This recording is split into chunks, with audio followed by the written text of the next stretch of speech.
This podcast is a member of the Place to Be Nation family. Visit us at placetobenation.com, the only place to be in your pop culture world.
Welcome to episode number 3 of Wrestling Warzone, the Monday Night Wars podcast. I am JT, here along with me, as always, is my co-host on the show, and that is Chad Campbell. Chad, how are you? Doing good. We've already made it further than some Stephen Graham podcasts, so I'm happy about that. Yeah, of all Stephen Graham podcasts, I think. So, yeah, we're here. We are coming off our episode 2 was Fall Brawl 95. And we're rolling into the next night of TV, and that is Nitro, and then actually a few days later, Raw, as Raw was on a Thursday this week. I do want to just call out a few people who had reached out to us with some feedback, Chad. We, in the last episode, mentioned that Johnny B. Bad and Diamond Dallas Page feuded in 1994, and we actually used that as the crux of a few of our arguments. And it turns out they actually feuded in 95. We're going to be getting to it. So I could have swore they had a match in 94 sometime, but I don't know. I looked quick and couldn't find it, so... maybe I'm misremembering that, but it looks like we'll actually be getting to that feud. Yeah, and I mean, we sort of threw out Bad's, I guess, ascension as a decent performer, and we got some right. Like, he did have the match with Regal at Fall Brawl 94, and then some of the other stuff, but the DDP feud is coming up, not in the past. Right. I feel like they had a match before they feuded, but I'm sure they did at some point. But on pay-per-view, and I was looking quick and I couldn't find it, so I don't know what I'm remembering. I don't think so on pay-per-view. Okay. I went back and looked, and it didn't look like it. All right. So. I'm wrong. So thanks to those few people that called that out. And we're actually going to be setting up a space for all feedback for both. I know we mentioned it last show. We haven't had a chance yet to get that set up. So it'll be for... Yeah. Johnny B. Bad defeated Diamond Dallas Page at Spring Stampede 1994. Bang! I knew that they fought at least once on pay-per-view in 94. So another one for the good guys. That's like the only match on that show that you don't remember. I know, right? You remember everything else is so... Yeah. Well, I remembered it for the weirdest reason, too, because I remember them fighting before Page, like, kind of took off. Like, I remember he had, like, the weird black outfit on or something. Like before he was in his, like, normal tights that he would be in, he fought Bad. Like, I remember it was early on when Page was really getting going as a single. So, yeah, okay, good. I knew they fought at some point. So, I think that's the match I was thinking of. I just thought it was later in 94. Yeah, so take that, everybody. Internet pundits. All right, but thanks for listening, everyone, and I appreciate you taking the time to give us the feedback. Thank you for the feedback. Yeah, we will definitely set up some threads so you can both give us corrections and thoughts that we can read on air of these shows. So we'll try and start that with episode 4. All right, Chad, so I think we decided tonight we're going to start with Nitro, and just a few bits of housekeeping here. So if everyone remembers, of course, we have our awards, we do our match grades, and starting this week, we're actually going to do combo awards. So at the end of the show, we'll kind of give an overall awards for like both shows. So what was the best show of the two, the best match of the whole night, et cetera, et cetera. So we'll give individual for the show, and then we'll gift wrap it all with an overall thought on the night itself. So we'll start doing that tonight too. So okay, so why don't we start with Nitro, Chad? Where are we tonight for this show? The big town of Johnson City, Tennessee. Okay, there you go. Now, this is definitely a rural southern town. I mean, the population I'm looking right now, 63,000. The arena they were in looked pretty tiny when they did the opening shot. So it's kind of a rural southern mid-sized town in the mountains in the Appalachia. So that is where we're coming from tonight. Live, of course. We're live. Always, pal. Now, one thing I wanted to keep track of was Pepe's outfits. Okay. Are you marking these down? Yes, I am. Tonight he was in a cowboy hat and bandana ensemble. So we did have that. What was he there last week? You didn't. I don't mention know. this on I there. need to go back because I do want to start marking this down. I got a couple of new Chad special. I got the Where the Big Boys Play counter. And in fact, I'm on our sheet now. I am adding a column called Pepe Outfit. I like it. That's hot. And then I'm also going to add a What a Maneuver counter because Vince was hot and heavy with those when we get to Raw. Okay. I do wish that you took pictures of all Pepe's outfits and made like a collage to hang up. That actually should probably be the thumbnail for our episodes every week until Pepe's gone. Which I don't remember what happens with Pepe. I think he just vanishes when Mongo becomes active. He's just gone. Like I think Pepe's there as long as he's announcing. Mm. Do you think he held him the whole show? Yeah, I wonder about that. And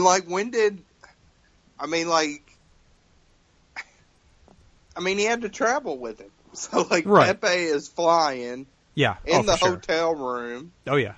Which, whether the hotel room was pet friendly or not, I guess Mongo didn't care.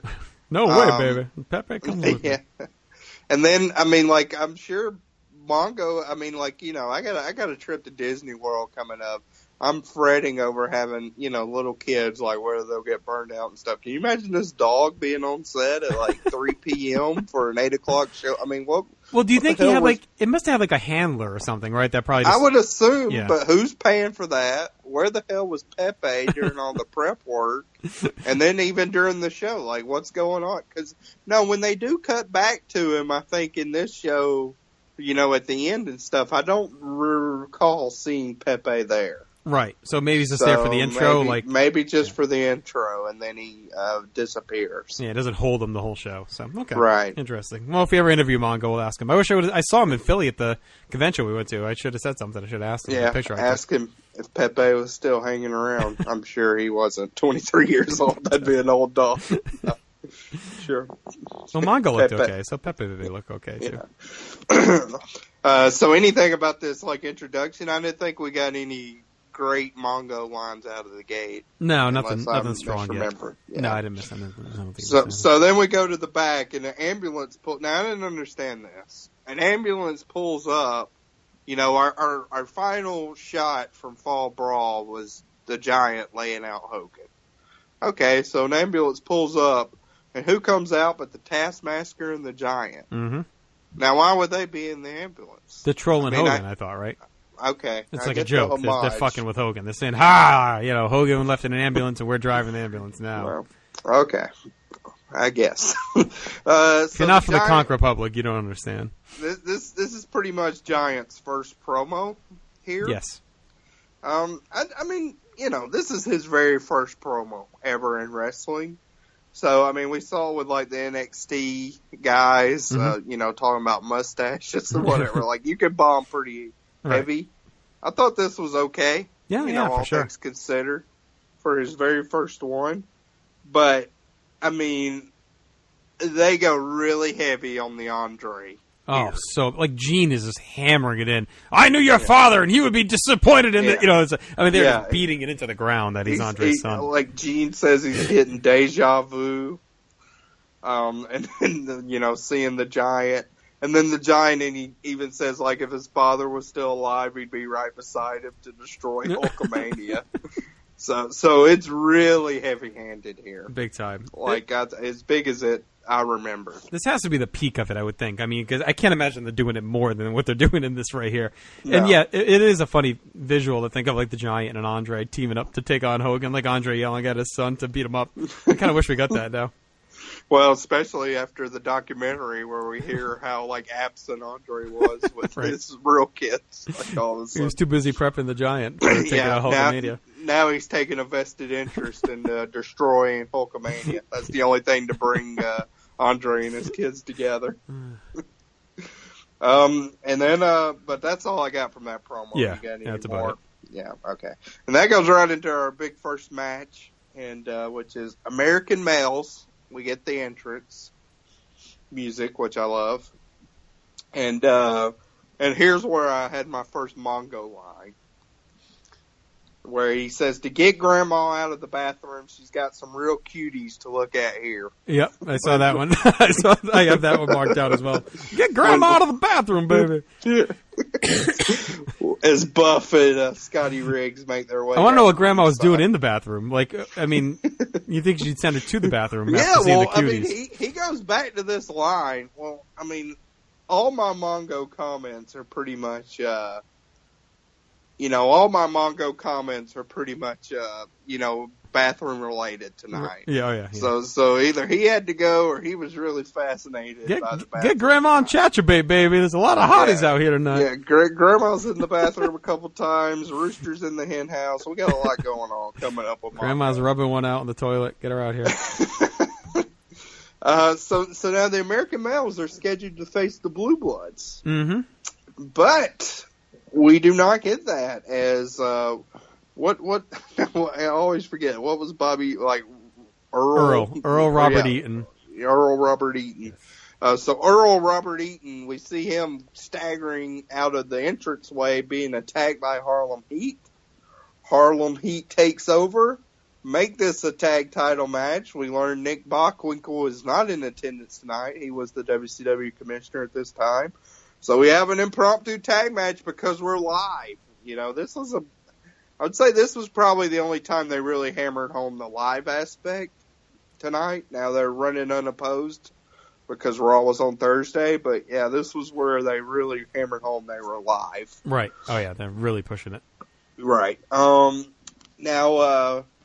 So we get to the match. Bischoff mentions K1, which I thought was interesting. Mm-hmm. Then he name drops K1. We By the get way, our first. Before we get to that, too, why do you feel that, like, why would Harlem Heat steal a slot and put the belts up? Well, this goes back into the tag division we talked about in Fall Brawl. There's not a lot of. None of this is making sense. Right. Because I don't understand why the Nasties wanted Harlem Heat to win the tag titles, and that's why they only attacked Slater and Buck. I don't know why Harlem Heat decides as heels they want to be these fighting champions. And the Blue Bloods just like bitches. They're complete bitches. Yeah, I mean, the Blue Bloods are just laid out backstage, so they get screwed out of anything. So yeah, I mean, I guess Eaton had to fly to this Nitro for that. I mean, easy night for him. Very easy. We don't even see any of the other members of the Blue Bloods. Right. Like Regal's nowhere to be seen, or Squire Dave. That's it. The poor Squire Dave. I did think the one positive was I did think it was nicely done. Where I thought it added some chaos to the live show. Like I thought it really put over, like you said, they hammer home the live thing. So right. That at least did add that vibe to it. But from a psychology standpoint, it just makes zero sense why Harlem Heat. Yeah, made zero sense. But I mean, they're not thugs. No, definitely not. They are not thugs. We learned that may not be the smartest people, but they may rob you in the streets, but they're not thugs. Exactly. So then we get the match, and I thought as far as the match was concerned, Harlem Heat was much more comfortable here as heels than in that slow de facto babyface match they had at Fall Brawl. They're aggressive here. They show a little bit more fire. We do get our second where the big boys play. I forgot to mention that was like the first line out of Bischoff's mouth. Introducing the show was like, this is where the big boys play. So he got that right out of the way. He's choking on it. He could barely get it out. He rolls off another one right here. So we're two where the big boys play in at 5 minutes, but I don't think we had another one. So that ends at 2 for tonight. And then the match has a bit of face in peril until the hot tag is made, and then we get to the finish where Colonel Parker comes out where Sherry is on the apron. Mm-hmm. She kind of falls back into his lap, and they kiss as Colonel Robert Parker takes Sherry away. And then Bagwell reverses a slam attempt that Booker T was going for. He kind of rolls through it, pins him, and we have shocking new tag team champions in the American Males. Yes, American Males. American Males. Your WCW tag team champions. I thought this was okay. It got over a surprise aspect. I don't know if the American Males are the best choice. The WCW tag division at this time is kind of a cluttered mess. I would like to see more focus, hopefully, happen soon. I did like this. I mean, for match rating, this was kind of conflicting for me because it's a short match. There's not a lot to it. But I did give that stinker of a match Harlem Heat had the night before a star. You sure did. And I did think this was better than that, so I went 1.25 stars for this one. But it was okay. I mean, a nice surprise, but I didn't think like we said, Harlem Heat was stupid, and American Males as your WCW Tag Team Champions doesn't exactly excite me either. No, definitely not. I went 1.5 stars on this. I enjoyed the surprise. I didn't mind the continuity either with the Parker and Sherry stuff. Like, that was something. You mentioned the K1. I thought it was, funny Bischoff comparing Booker's axe kicks to the karate champions he sees. So I thought that was a interesting comp. Riggs, they're not thugs, the karate guys either. I thought Riggs took a pretty good beating in this too. Like, I like the selling. Yeah. Pretty weak reaction from the crowd. It could have been mic issues, maybe. Like, maybe they hadn't learned how to mic the crowd in the arena yet, but it was, I thought it was a pretty soft reaction when they won the titles.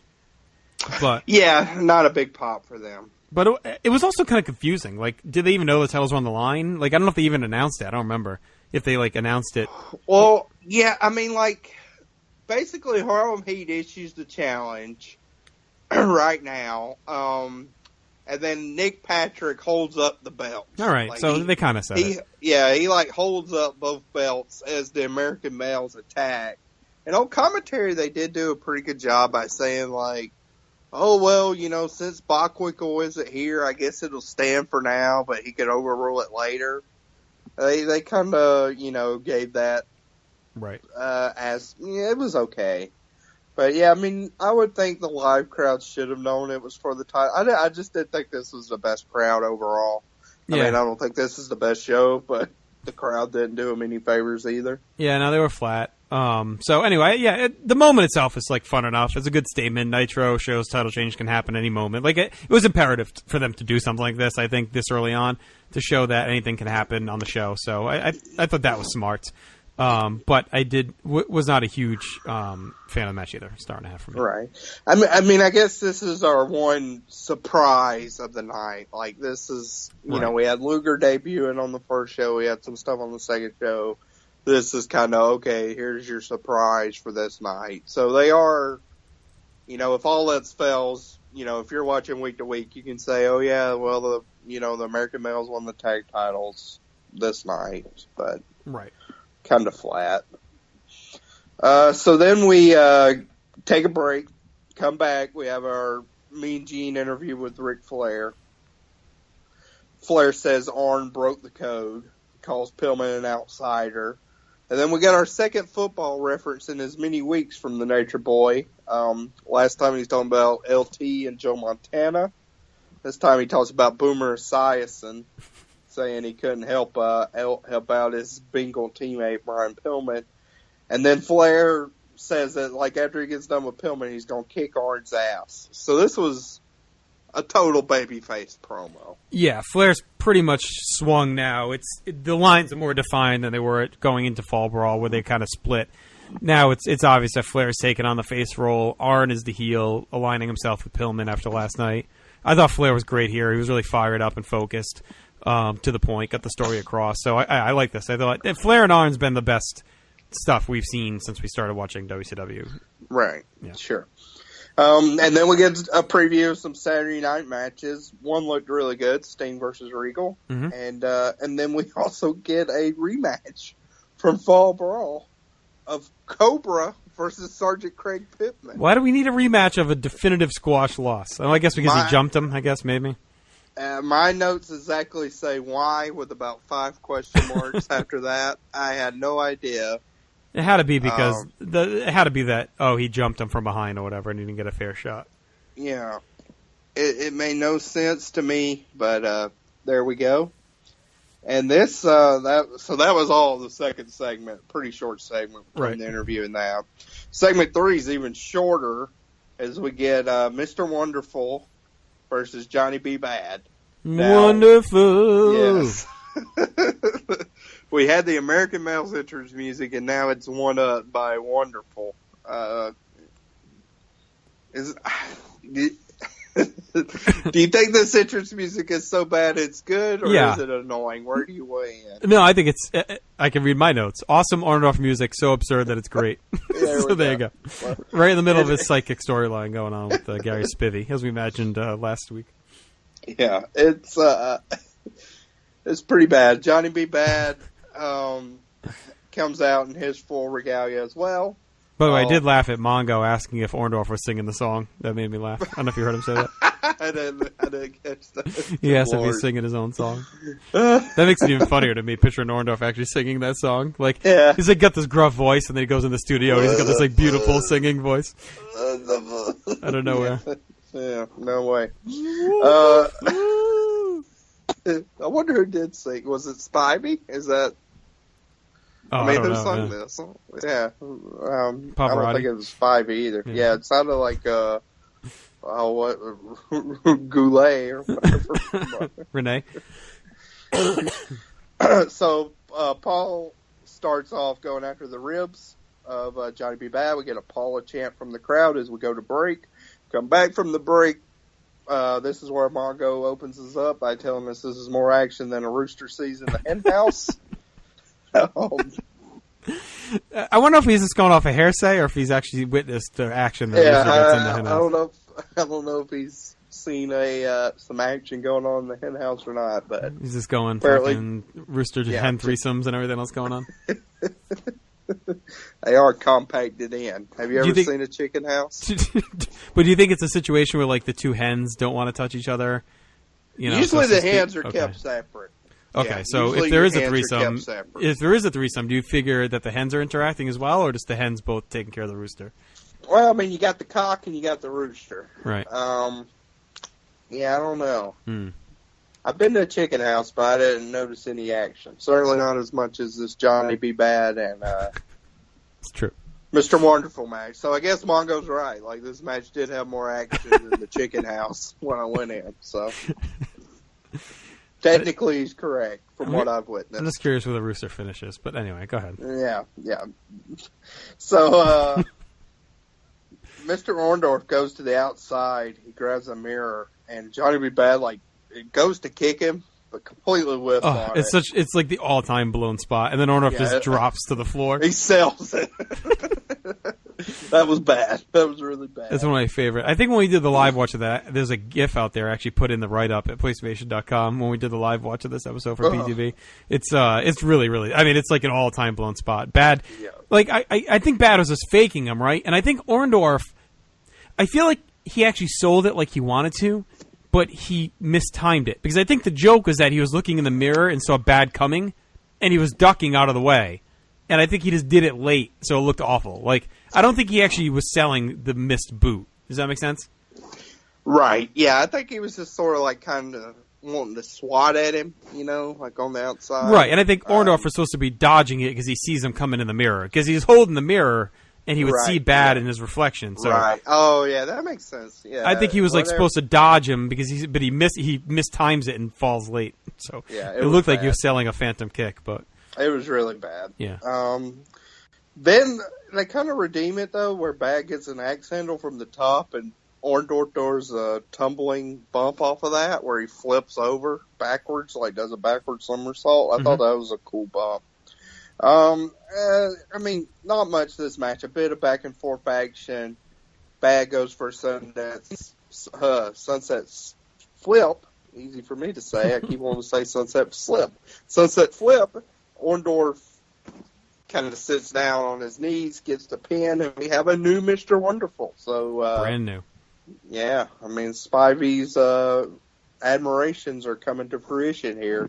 I went 3/4 of a star on this. Not a very good match. Let's see. I went 1 star. I enjoyed the fake bump. I thought what I did like, though, was actually Orndorff being really aggressive after last night with Bad going 30 whatever minutes. I thought that was like a good, and they kind of pointed out in commentary too that Bad is so worn down coming off that long match with a big night, and Orndorff is just like right at him, like not giving him any room to breathe. So I like that part of it. And then Bad I thought was pretty good flying around. The finish was sloppy. Orndorff gets the win, and it felt like it could have gotten into gear, but never really did. Like I don't think either guy really stood out. But do you think it was a wise win? Like I don't know. I feel like Bad just came off that really hard fought win the night before. I mean, I guess you could explain it away by saying Orndorff took advantage of a weakened Bad, and it kind of sets him up. Whereas if Bad does win the title, Orndorff set up as a challenger. But it felt like kind of a questionable loss for Bad, like when you're just picking up some momentum from last night. Yeah, I mean, they sort of touched on that by mentioning how long the match was the night before. But yeah, I think you probably could have put somebody else in this spot. I don't know. Oh, who could have been a mid-card face that was kind of bumbling around that you could have inserted here? But yeah, it was Renegade. odd that Bad had this like sentimental and hard-fought, grueling victory the night before, and now he's jobbing out to the new Mr. Wonderful. Yeah, I mean, I guess the only thing that saves him, like I said, is just you can say he's worn out or whatever, took a beating, and Orndorff took advantage. But still, I mean, yeah, throw Renegade in here. And that was on the tip of my tongue. I was like, yeah, throw Renegade in because they're obviously done with him, so they could have kept that up. Yeah, that's probably who should have been in this spot. So after that, we get go to the set of Baywatch. Oh, this is great. Hang on, I will pause. Yes, I was going to say the first ever Letters from Center Stage episode with myself and Alan. We broke down the actual Baywatch episode, and it's one of my favorite podcast segments I've ever done. So go back and re-listen to that if you haven't heard it.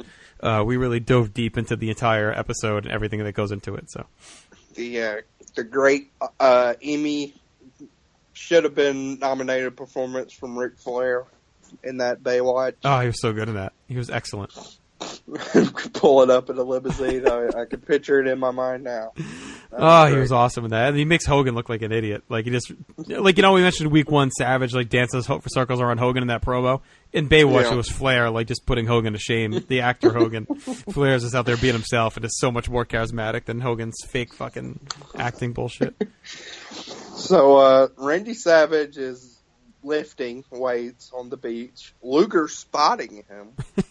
And then out of nowhere, the Taskmaster comes in. He shoves Lex Luger away and attacks Savage. This is like, your Rick Rude to Ultimate Warrior or Powers of Pain. Chokes about with the bar or knocks the bar. Yeah, use the bar as leverage on the weight of the chest. And then who should come and do the save but Ric Flair and a couple of actors? I enjoyed the lifeguards. I enjoyed the lifeguards cheering on Savage while he was lifting. By the way, that was great. Right. He's like, imagine just standing around someone lifting on a beach and like cheering them on, like, yeah, you can do it. Very well. Yeah. So the timeline on this is wonky, right? So did they go back to Baywatch again? Because the Baywatch episode was filmed before, or like in the Bash of the Beach time frame. Yeah. So here Luger is here, and he just debuted. And Flair's a face, and he was a heel. So I don't know if they did another Baywatch bit, or if they just went back to film this specially because they're tight with Baywatch. The whole thing was kind of weird. Now, I didn't even think about that, but yeah, that makes no sense because Luger couldn't have possibly have been there when they filmed the episode. I just assumed this was the episode, but yeah, no way. Huh. Yeah, I guess anybody that knows if they did multiple Baywatch episodes, let us know. Sullivan's wearing a Baywatch jacket, which didn't make any sense to me. Well, he's on the set. He's probably got a little from chair. From the Cock Island or whatever. Conch Republic. He's not from Cock Island. Conch. I think D'Amato lives on Cock Island. Yeah. So that leads right into a Randy Savage interview with me and Gene. Gene, brings it right up that Ric Flair saved him, and Savage said, he tells Flair, thanks for his help. And then he has a shot at Hogan by saying he's an awful judge of character. He said Luger had a hidden agenda in the War Games match with his cheap shot. And then, Savage is committed to this right now, but he sounded a little crazy because he's losing his mind. Yeah. This was a step too far. Where now he says the Dungeon of Doom will have 3 new members: Lex Luger, Jimmy Hart, and Sting. Like, he just throws Sting in there. They're all in there because he's buddies. They're all well. It actually fits him, right? Because he's always so fucking paranoid about everything. So he just thinks they're all going in. If Sting's friends with Luger, and I think Luger's dirty, that means Sting's dirty too. This is. And I do like Gene trying to say it was an accident, and Savage like shits all of that. I question your sources. You know, he's like all pissed off at him for even saying it was an accident at War Games. This was basically like a 1995 rendition of Donald Trump versus the media. Like Savage turned his promo. Everything's like fake everybody's news. Against him. Everything's wrong. Yeah, everything's wrong. Fake news all around, according to Savage, and everybody's news, joining the Dungeon of Doom. So it was very odd. Now I think when Luger came out, though, it got a lot better. Yeah.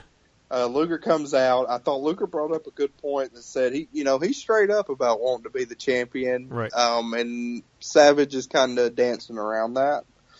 And then he calls him jealous. Savage he straight up says he's jealous. Yeah. Jealous. Right. He says Savage has a personal agenda. Now, last week we did have one quasi where the big boys play. We get another one here where Luger says he wants to play with the big boys. Again, I didn't count it, but I mean that's very close. He also says I'm done playing with kids and I want to play with the big boys. Exactly. that's probably our biggest shots fired on the night. Was that line? I'm done with kids. So they stare at each other, have a little jawing back and forth. So I liked. I mean, the Savage's interview. He has energy. He's always gonna have energy. Mm-hmm. So it's not awful. But yeah, I thought he looked and sounded a bit crazy and paranoid. Which I liked, though, because I think it adds to like the grayish area of the feud. Because up to now, you can kind of buy that Luger's maybe a douche and going to turn. But now it's like, all right, Savage may just being crazy. Luger, maybe it was an accident. Luger is being honest. So, like, I actually liked that Savage went so far off the fucking reservation that he's losing his mind. Because it fits his character anyway. And I liked the lack of Hogan here. Like, that helped. That did help. It made it more realistic. I thought Savage and Luger were great here. I liked this segment a lot. I thought there was a lot of good heat and intrigue. Both guys were fired up, on point. There was no wasted time. I liked it. Savage and Luger have been, like, this whole thing has been my favorite part of the main event scene. The two of them specifically. Yeah. I mean, I'll kind of say my thoughts for when we get to Raw. But, yeah, I mean, Savage versus Luger, like, right now there's 3 things I'm interested in.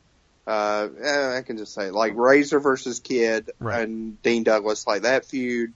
Savage versus Luger, and then the Flair Orange stuff. Like, to me, like, of what we're watching right now, those are the 3 things that have the most intrigue for me.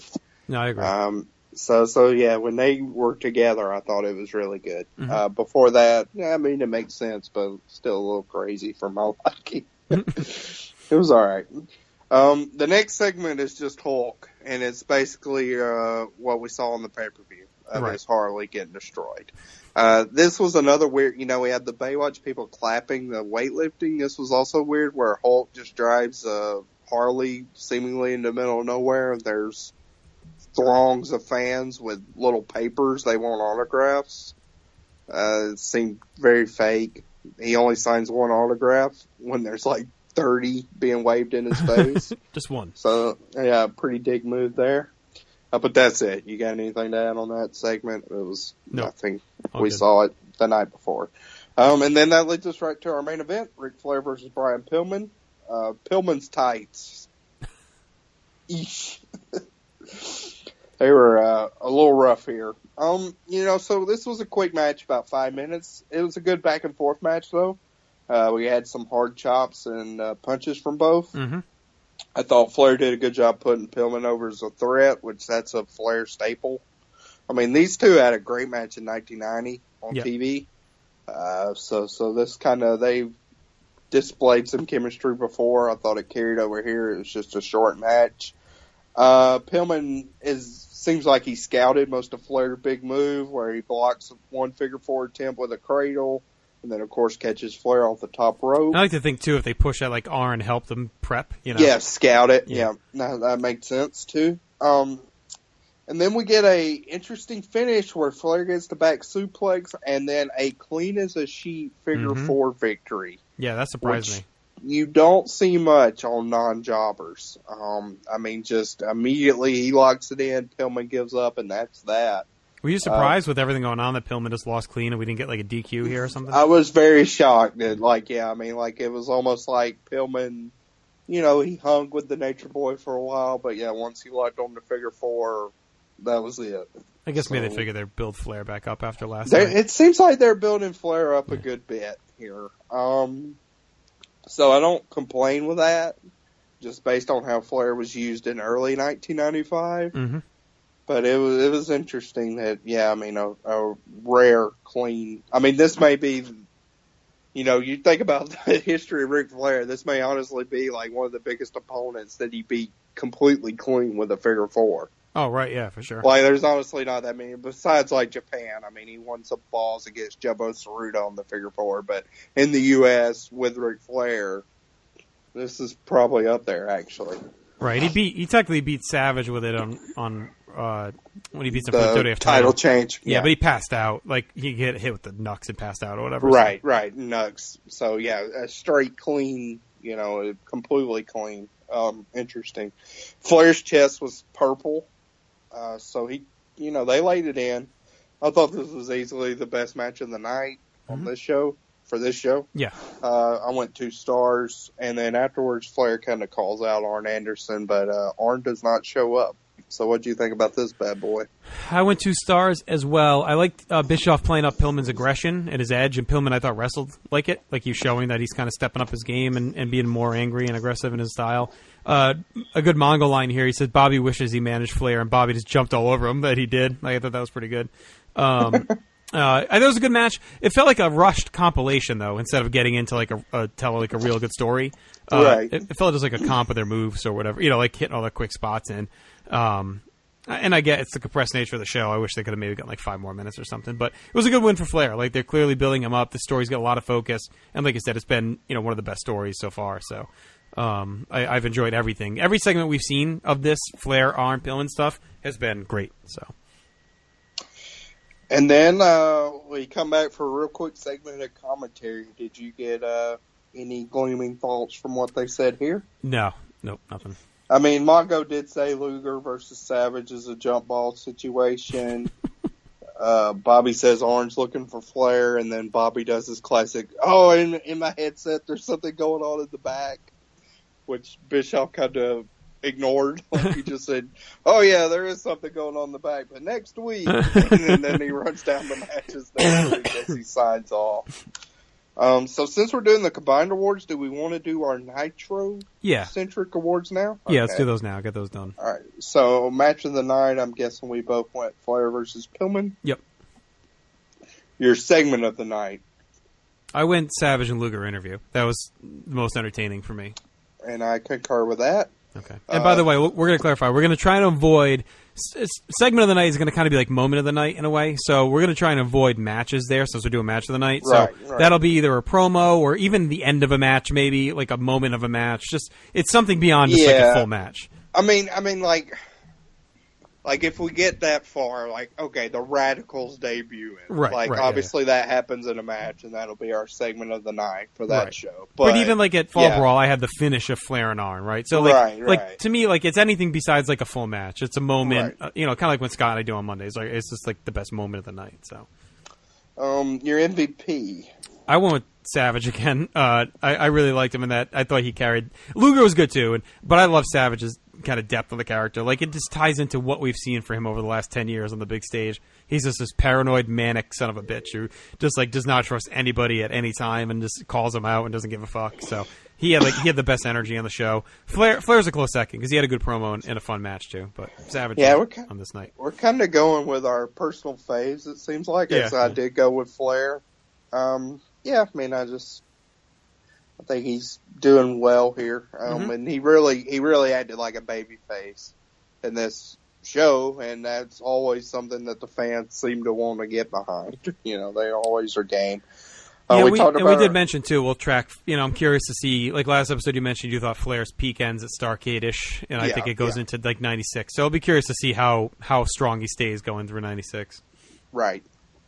We mentioned some Mongo lines, but this was, I'd say, a toned-down Mongo performance overall from the first 2 weeks. Yeah, I identified 3. The grandma in the bathroom, the rooster in the hen house, and then at one point, I don't remember when the hell he said, Kevin Sullivan needs some bug spray. Which it was so random and made me laugh. I don't remember when he said it, but anyway, it made me laugh. So even on a toned-down week, we still get some Mongo gems. Shots fired, like we said, really only the Luger line. Right. Bischoff was even toned down with that this week. The only thing I caught from him was just the most watched show everywhere. We're live every week. Like, that was pretty much a shot saying we're live every week. But Luger's was the biggest. Yeah, Luger's was the biggest. So I gave you the Pepe outfit earlier where the big boys played counter 2.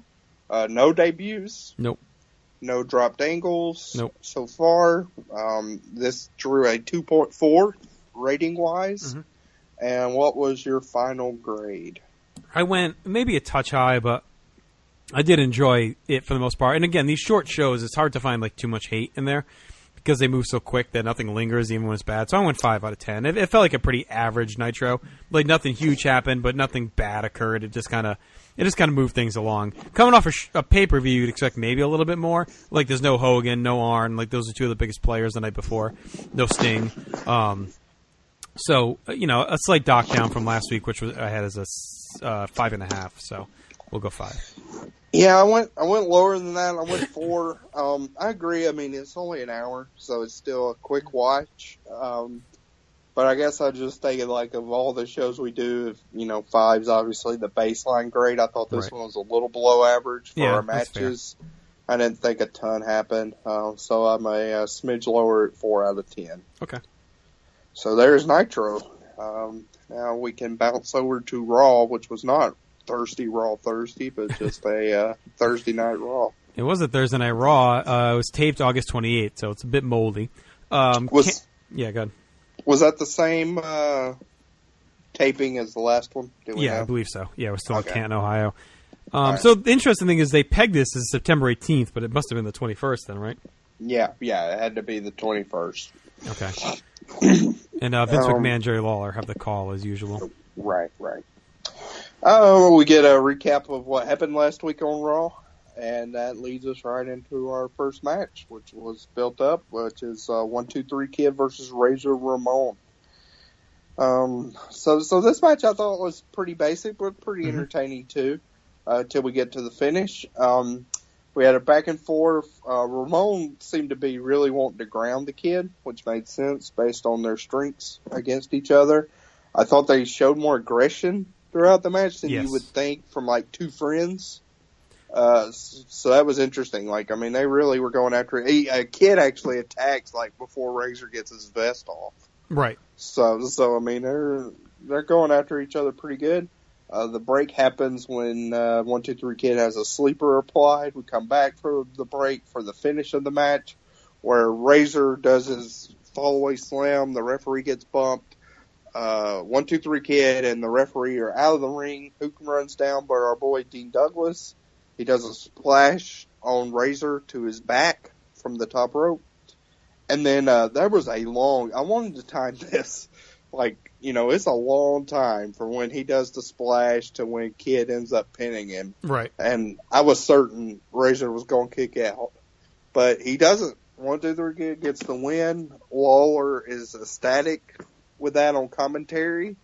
And this was a surprise for me, but like I said, this is my favorite thing happening in WWF right now, this whole feud along with Dean Douglas. And I like this match. I thought it was good. Like I said, they showed some aggression. It felt like they were holding back, which is good for, a TV match, and they're not, Kid and Razor aren't quote unquote in a full-fledged feud yet. So this was well done for me. I went like a 1 3/4, but I enjoyed the match they gave us here. Yeah, it was good. King was good here too. Kept wondering if Kid was aligned with Douglas, and Vince just said no. I think he just wants respect from his friend and mentor. That's why he views Razor, and he kind of feels like he's getting overlooked. So I thought they told that story in the ring well too, with Kid just doing everything. It's like a little kid trying to impress his brother, like playing basketball or something, right? I mean, he's just like doing everything he can to win this guy's respect. And Razor, you can tell, is holding back a bit. Like Vince even calls that out too. So he's aggressive, but he's also maybe not fully going, unloading on Kid because of his little buddy. And that probably just pisses Kid off even more. At one point, though, Razor does crush him with a pretty good clothesline in the corner. Douglas coming in with the shirt and tie and jeans again, hitting the split. Right? Is that what he had, or did he have his tights on? He had the shirt and tie and jeans, right? Yeah, he had the jeans and shirt and tie. Yep. I do wish, like looking back at this, like Douglas comes in pretty hot. Like he's right in the middle of this feud. He looks good. If he didn't have the stupid Dean gimmick, he'd probably be even better. Like if he was just like Shane Douglas coming in. Right. And then obviously he runs a foul. We'll see. But for now, you're right. Like this has been a really interesting feud. It's cooking hot to In Your House 3, which they talked a lot about during the match as well, pumping up Ramon versus Douglas. And yeah, the chemistry's there. Razor and Kid have great chemistry, and it showed. So it's a big win for Kid, but it gives Dean and Razor a good heat too. So I went 2 stars on this. I enjoyed it quite a bit. There we go. And then we go to the back, and we get the Dean, and he is really sweating. Yeah, he is. He is. Looks like he took a shower. Right. But he gives a promo where he hangs out his grades, and I got to say I was worked by this promo. I did not get where he was going till the very end. Because, he starts throwing out what he gave. Dumb. D for dumb for Kid. Yeah, dumb, thinking he won the match by himself. E for Razor's performance. For Elevate, which is Razor trying to do. Yep. Right, which I like that. Yeah. I like that. Of course, Dean, he gets an A for his efforts. And then Ian, I can't even remember what he gave an Ian. Razor, but a no-brainer, because that's Dean will win on Sunday. Yeah, it's a no-brainer for the pay-per-view match on Sunday. And then he circles Dean. And and you pop, because you're like, oh! I did pop for that. I actually, we're deep in the occupational era of WWF gimmicks. But I like Dean Douglas from what we've seen so far. It's been better and annoying, and I think Lawler adds a lot on commentary too, because as soon as he spells out Dean, like, Lawler just goes nuts and is like, oh, he is a genius or whatever, It's I think Dean, pretty funny. You'll see it in your house. I think the tights hurt him because they're wicked fucking cheesy and goofy, and he wears the graduation gown and all that stuff. If he was just a prick professor like he's been here, and just kind of dressed in his suits or his jeans, and so and didn't have the gaudy "I'm a teacher" outfit, But you're right. What he's doing here has been good. Just this condescending know-it-all, using his academia to prove the dummies wrong. So I like that part's fine, but he ends up getting a little goofier as we go. But for now, it's been good. He threw on the gown for this segment, which was weird. But he's in the classroom. Yeah. So he's halfway there, and then he ends his promos by doing the nails on the chalkboard, which I enjoyed. That's something memorable. So this was a good. I thought it was a good interview, though. Mm-hmm. I thought Dean did well here. Yep. That leads us right into our second match, and what a match this looked like on paper. We have Savio Vega and Bob Holly versus Kamen Tataka. There was a lot of crowd sweetening, I thought, yes. on this episode, especially here, because you can see the reaction. Nothing's happening, and I guess we're very excited. Savio and Bob were coming out. We get clips of DiBiase getting slopped, which Vince loses his shit narrating that. He was slopped. So he's very fired up for that. And that builds to the In Your House match with Henry Godwin and Sid. Oh, my God. And what a downgrade for Sid. When they said that was in Your House, I was like, holy shit. We'll talk about that next week. He went from facing Sean in what was supposed to be a SummerSlam main event, or semi-main, to versus Hog in Your House. They go to break before the match. We come back. This match, there's nothing to it. Savio is dancing around, has a fast start. He comes against Savio, nothing interesting from the heels. I thought Tataka looked as fat and bored as I could remember. He feels like a relic. It feels like they pulled him out of a fucking tomb for this match. It's he just looks so just done. He's just cooked. He's beyond cooked at this point. He's probably worse than Bundy at this point. Oh yeah. Kama is kind of bumbling around. He does get one good kick. This is where we got our second one. That got a what a maneuver out of Vince. That was the second one of the night. Hot tagged Bob Holly, got zero reaction. Missile drop kick from Holly, and then a really rough finish where all four in the ring. They go.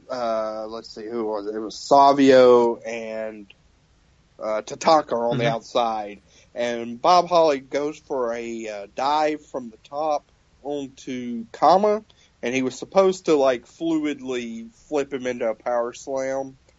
Kama doesn't catch him well and ends up dunking him right on his head. Yeah, like, it looked nasty. It did not look good at all. That gets the pin. I don't know why anybody in the $1 Million Corporation's getting pins at this point. Very blah match. Now we did get an interesting King line as the match was ending. As Kama and Tatanka was walking to the back, where King says Jeffrey Dahmer's mom saved his brain for breakfast. That was a weird line. I went a half a star on this match. Did not enjoy it. Yeah, I went half a star as well. It's sloppy. It's a sloppy mess. Kama and Holly, especially, whenever they were in there together, they did not mesh at all. Like, anytime they were in was sloppy. So I don't know what it was, that they just weren't on the same page, and it goes right into the finish. Savio looked the best, and he's looked the best through most of 95. And Holly, I don't put much on him either, because he's actually had a pretty good 95 as well in the ring. So this felt a lot like Tatanka mailing it in and Kama just being off tonight. And it's just a bad random tag. Like you mentioned, I don't know why Tatanka Kama picking up wins, especially at the expense of Savio. Like, I know Savio doesn't get pinned, but Savio's kind of been the best pushed of these four guys. So, he's got a big match on pay-per-view. These other guys don't.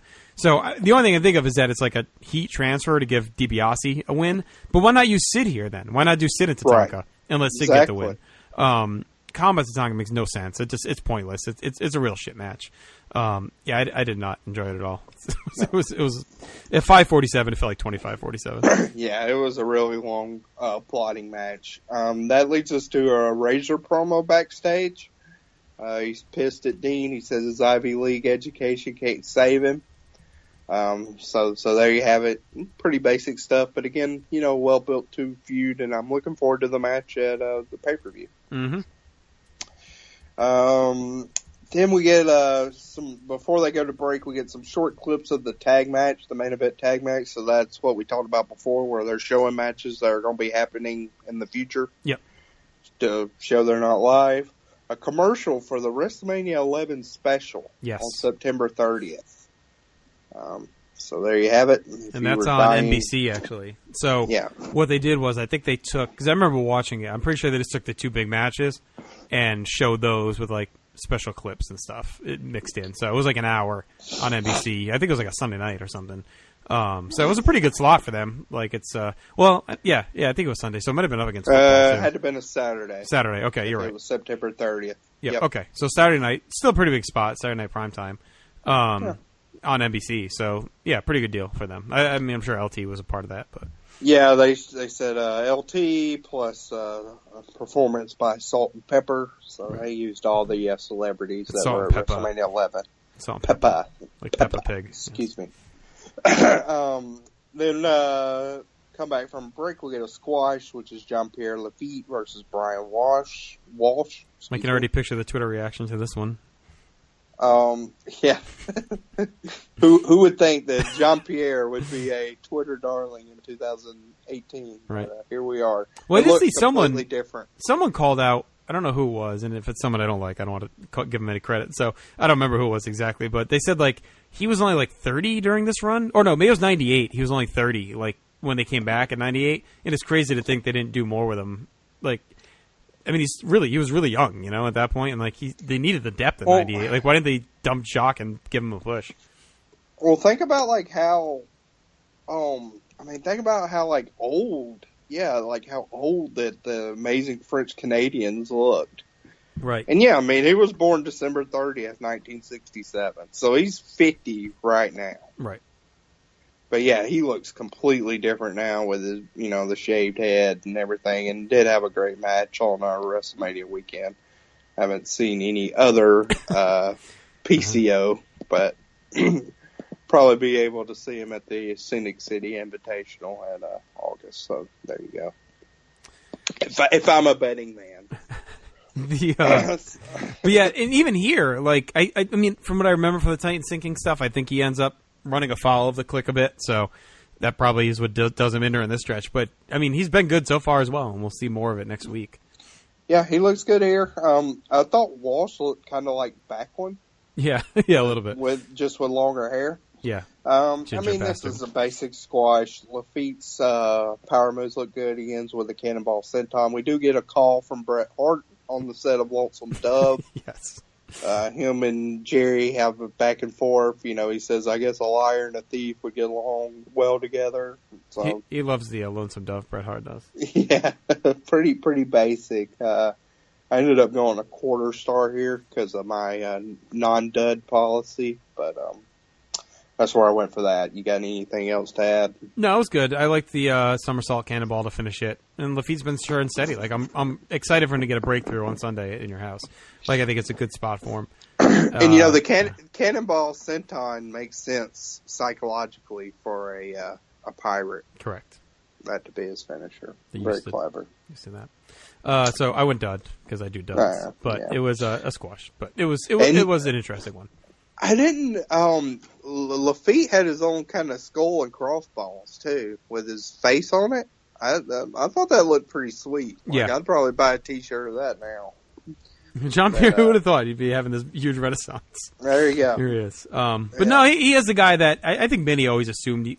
They missed the boat on him a little bit, especially during this stretch. Like he was really locked in. He's killing himself week after week. Yeah, I mean, this is his biggest run as a singles. Like. Of his career, like right now. And a pirate gimmick, I mean, it sounds goofy and stupid, but it's not really. Like he's not really being an R pirate. Like he's just a dick. Like he's stealing stuff or whatever. Like, yeah, I mean, and he's dressed like a pirate.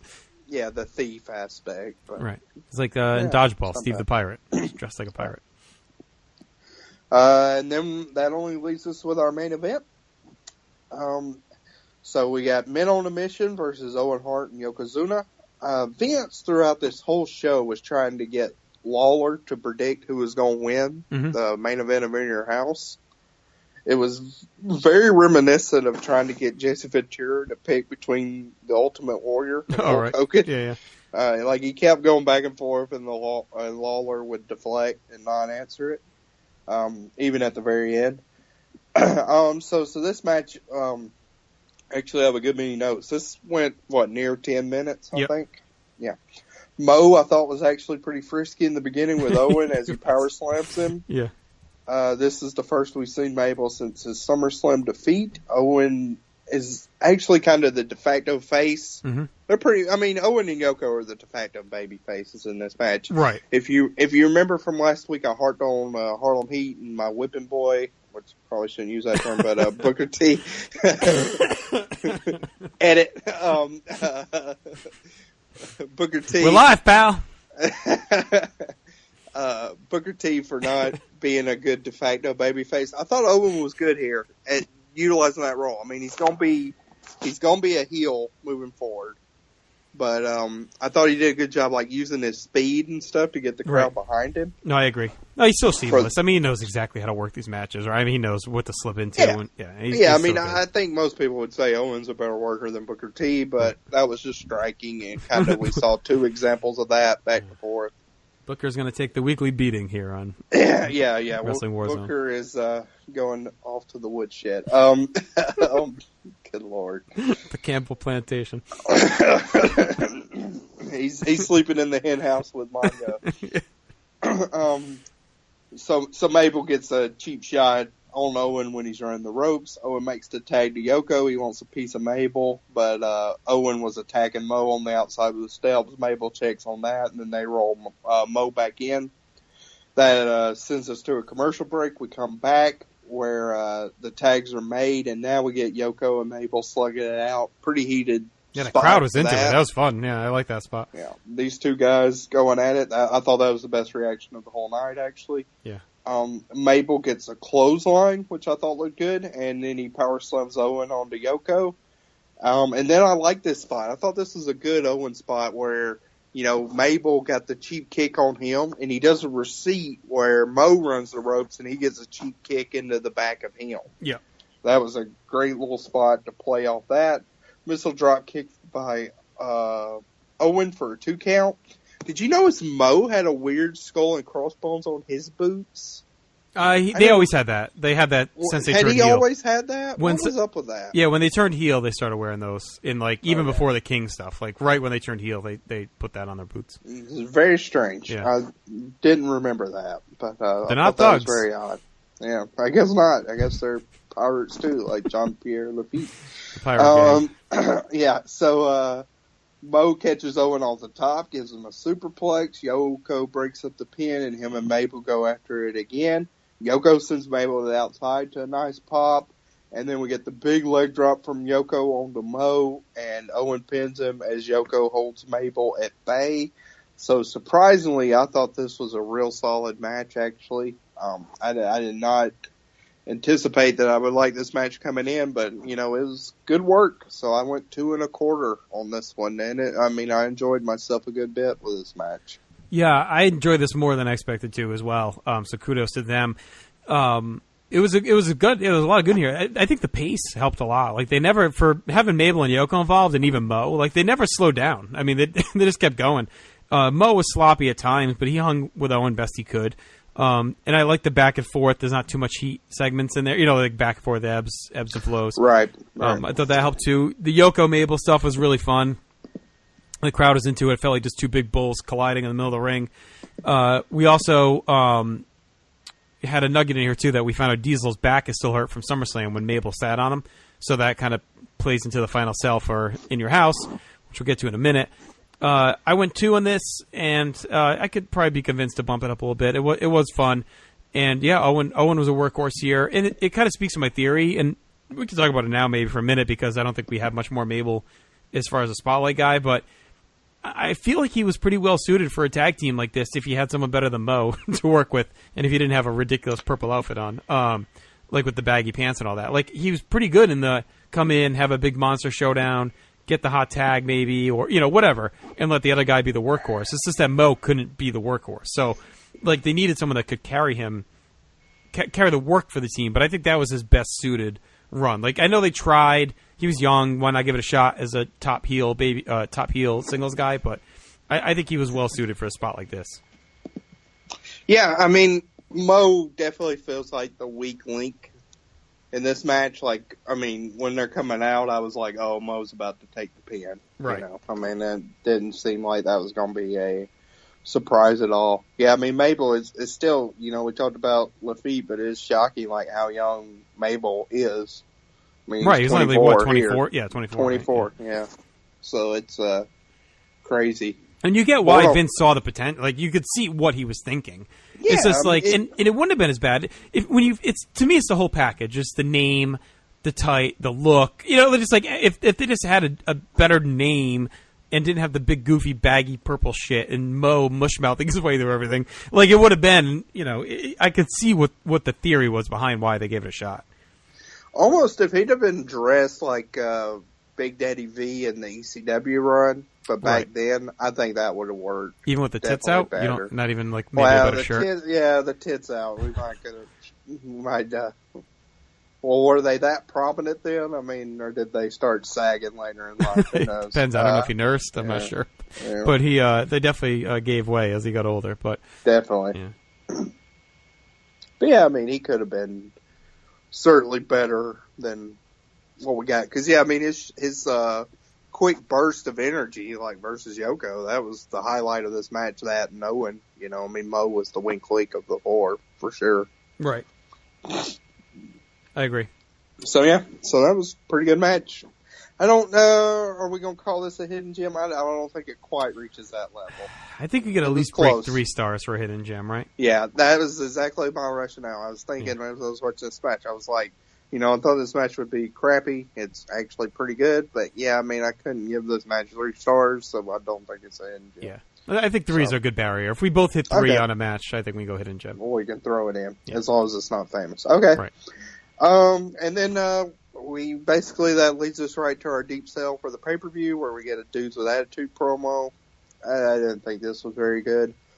We get kind of Mr. Funny, Goofy Sean, where he talks about like Owen's nose growing and compares it to Cornette with all the lies they're telling. And Yeah. it didn't seem like much. Diesel didn't say much of note either, so I didn't gather a lot of information here. No, it was, whatever. It's just like a final reminder since they weren't really on the show, so it's kind of just Right, yeah. Hey, here's the main on event. show. Don't forget Sunday. Yeah. Come back from break, we get an in-ring promo with Cornette. This was a little better. I mean, Cornette's a good seller of he can sell an angle or a program, so he does good here selling it, and that's, a final deep sell for the pay-per-view. That was pretty good, saying, they may win, they're going to win either the IC belt or the World Championship belt, and that leads us into our pay-per-view. It's an interesting pay-per-view. There's some good stuff being built up. We talked about with Dean and Razor, and Lafitte and Brett's an intriguing feud. The main event feud is okay. I don't think it's awful. I don't think it's very good. But kind of interested to see what happens at the pay-per-view. So they did a pretty good job there.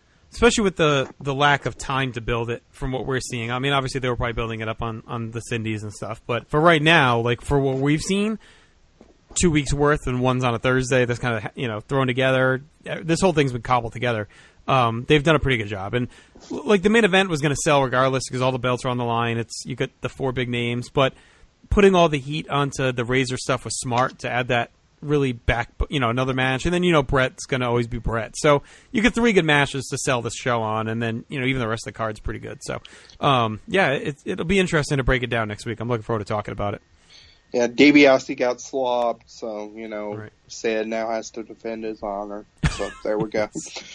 So let's go into our end of show awards here. For match of the night, I think we both have the main event, right? Or do Yes. you have the Kid versus Razor? No, I had I had tag title match, and then I actually did Kid Razor for segment of the night, but the finish. Okay. So Okay. yeah, With Dean coming out. Yeah, I mean, my segment of the night I've sort of shoehorned in. You can add the splash, but really the Dean promo. Just right. because I was worked, I enjoyed that. Your MVP. My MVP was Kid. Actually, Dean gives it a close, but I thought Kid really came out. He got his big win. I liked the way he worked the match. I thought he, I thought he sold the story well of the little brother who's trying to earn the respect of the big guy, and I thought he's been really good in this feud, and I thought he deserves some rub. But I like Dean too, between the interference and the promo on the back. I did like that they showed the clip from the '93 Raw where Kid won. I thought that was good before the match, and I did go with Dean here. I mean, Shane Douglas is somebody I've never liked. Really hated him. I take 97 in ECW. He's pretty good. He had a lot of heat. I think Francine added a lot to that. But, when he gets into the Pitbull feud and off of that, 97, I enjoy him. But by the end of his ECW run, he is so grating. Yeah. And then everything after that is just awful. So I've been pleasantly surprised that I've enjoyed him here. Mm-hmm. Commentary, I didn't have anything really besides the Jeffrey Dahmer's mom line. Yeah, I didn't catch anything either, really. Okay.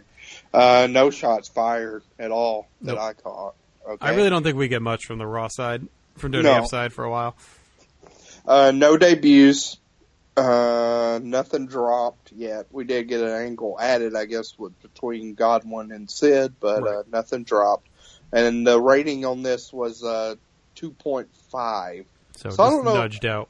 It nudged out Nitro. I mean, Thursday night's probably traditionally certainly a better TV night overall. They did have probably heavier competition. This is 95, so they were going up against Seinfeld.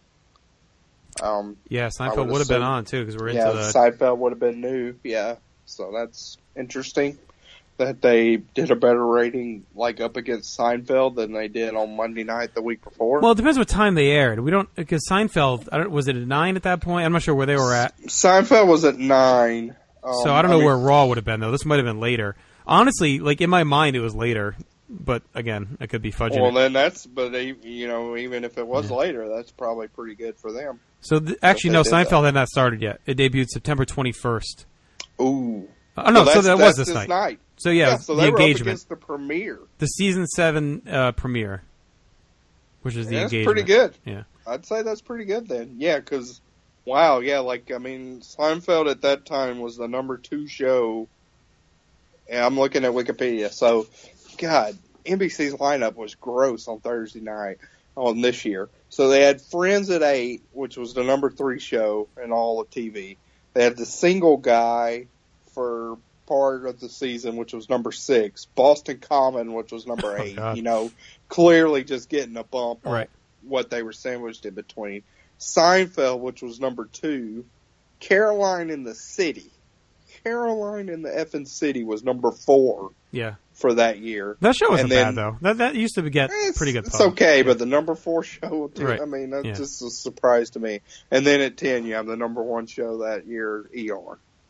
Yeah, I want to say... Right, so Raw would have even... If it wasn't up against Seinfeld, it was up against ER, probably. Yeah, I mean, it wouldn't have aired at 11. I wouldn't have thought on a Thursday. No. I remember and it certainly being like wouldn't have gotten a 2.5. I bet it aired at 9, and it just did actually pretty good up against Seinfeld. I mean, the other networks are pitiful for that hour.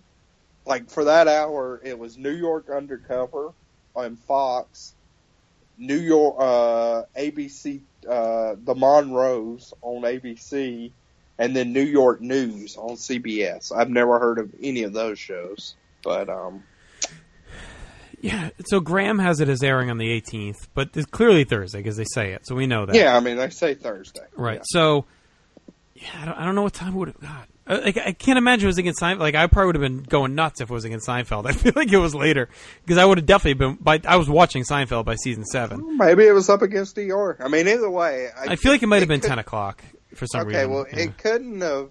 I mean, I don't see how it could have got a 2.5 at 11.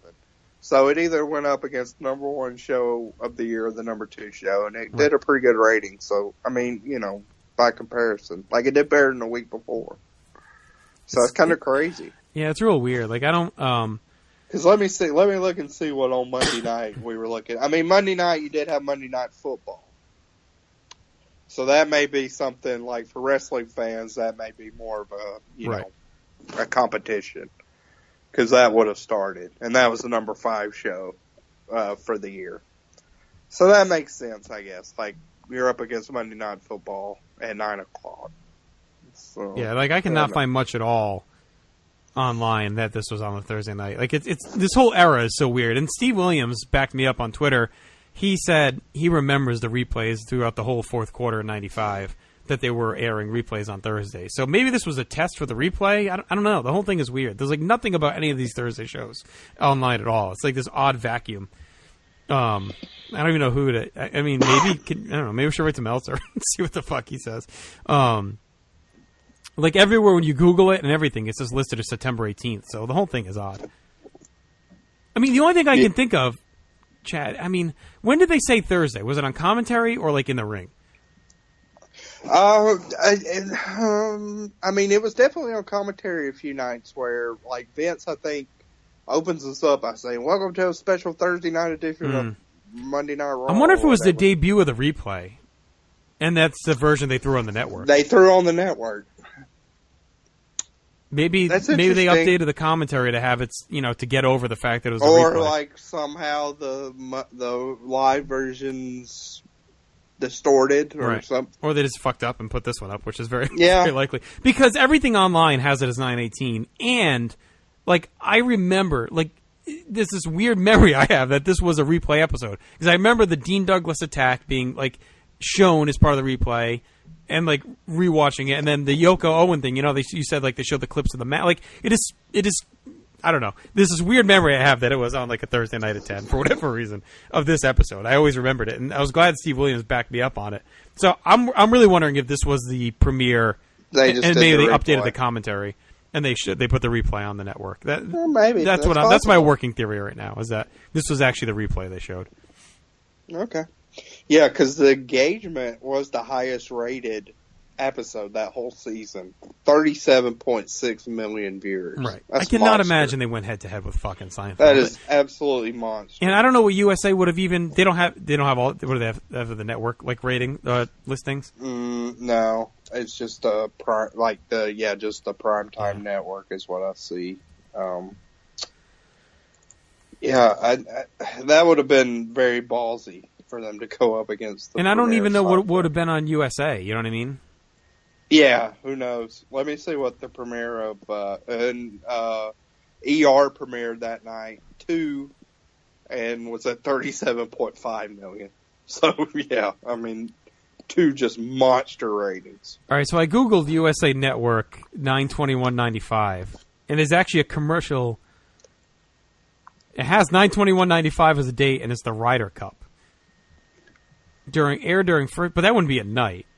Well, they could have done it on delay, maybe. So this is, someone actually commented 3 weeks ago. Someone commented, this preempted the USA game show block 3 weeks before the game show block left USA after being a stable of afternoons for 10.5 years. So this was during the afternoon, but yeah, I guess they could have replayed it at night, maybe. That's a random find right there. Interesting. Yeah, so if you know, I'm interested in this. But yeah, I guess we'll call it a squeaky win for Raw right now. Yeah. I think it was on that night, and I think this was the replay. That's what I'm going with. All right. So now, I guess all we have to do is our combined awards for the first time. So we're going to do the best show. Oh, our rating. We didn't give our rating. Oh, right. I went 6 out of 10. Okay. I went 5.5 out of 10. I thought it was a little better than the Raw we saw the previous week. Mm-hmm. I thought it was a good show. Pretty good lead into the pay-per-view. I mean, the tag match was a stinker, but besides that, I thought everything surrounding it was good. Yep, agreed. So now let's get best show overall. I Raw. went with Raw. Yeah. What did you say? Okay. Yep, Raw. Best match on both shows. So if we go pure star rating, it would be the main event tag. Right? On Raw. Yeah, but I think I liked Razor Kid the best overall because of everything that came with it.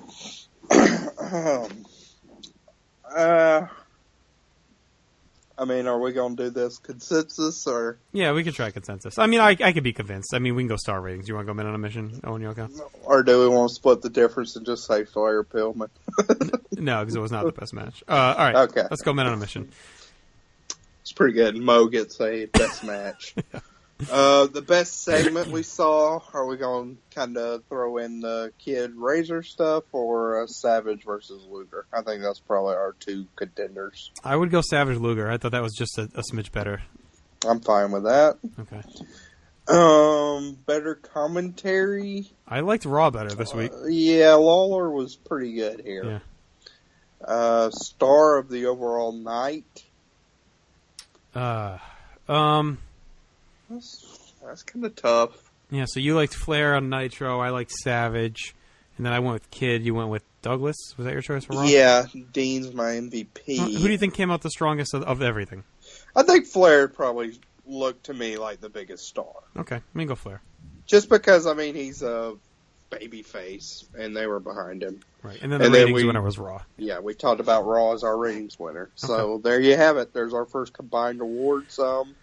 Pretty good split between the 2 shows, but I think Raw, on this week I'd give Raw the edge, and we gave Nitro the edge last week. Yep. If we'd have done combined awards, so we can go back 1-1. Maybe we'll go back and chat and add that in so we have a full. Just add it into our spreadsheet. Yep. So we have canon. Okay. Okay. Cool. All right. So another fun episode. It was. I liked both shows well enough. It was nothing crappy yet. We're still chugging along, which is good. Like we talked about, I think we had a decent stretch of 95 WWF. We kind of missed the junk. So, all right. So next episode we'll be looking at In Your House 3, our first WWF pay-per-view. I think it's an interesting one to look at. I think it's kind of overlooked historically because of the stretch it's in. So I'm curious your take on it, Chad. So we'll do that, and then we'll be back to the Monday nights, the episode after that. So if you have any feedback for now, just share it on social media.